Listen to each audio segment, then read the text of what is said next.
Le Seigneur a donné à Abraham un nom nouveau à cause de sa foi dans sa promesse. On ne t'appellera plus Abraham, mais ton nom sera Abraham, car je te rends père d'une multitude de nations. Genèse 17, 5. La traduction littérale en hébreu est Av, Aham, le père des nations, du peuple.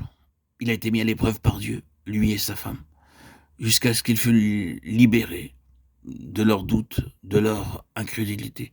Avec quelle patience et quel amour le Seigneur ne leur a-t-il pas donné à tous deux une foi forte?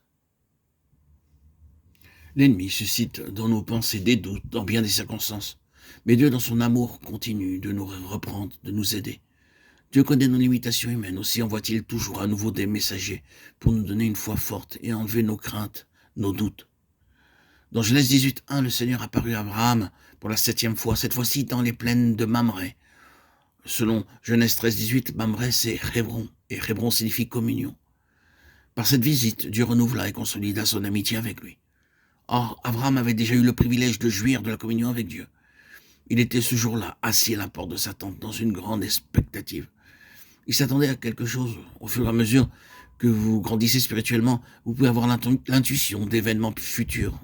Dans notre cœur, il y a alors quelque chose qui nous a pris, nous avertit d'être sur le qui-vive.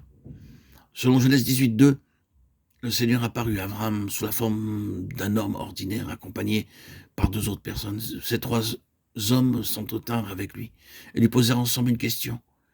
Verset 9. Et au verset 10 et 13, seul le Seigneur parla à Abraham.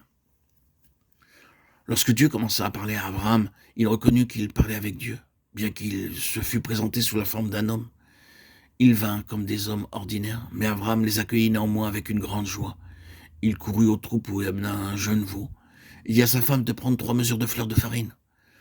Or, une mesure de farine est suffisante pour 10 personnes, mais il préparait à manger pour 30 personnes environ. Bien qu'il n'eût que 3 hôtes, sa joie était tellement grande qu'il voulut que toute sa famille partage ensemble la communion. Il prépara en abondance tout ce qu'il pouvait préparer, et les hôtes vinrent à lui, eux aussi, dans une grande joie. Lorsque nous nous rendons dans certaines maisons, nous y trouvons la présence du Seigneur. Nous éprouvons une grande joie d'être avec ces gens.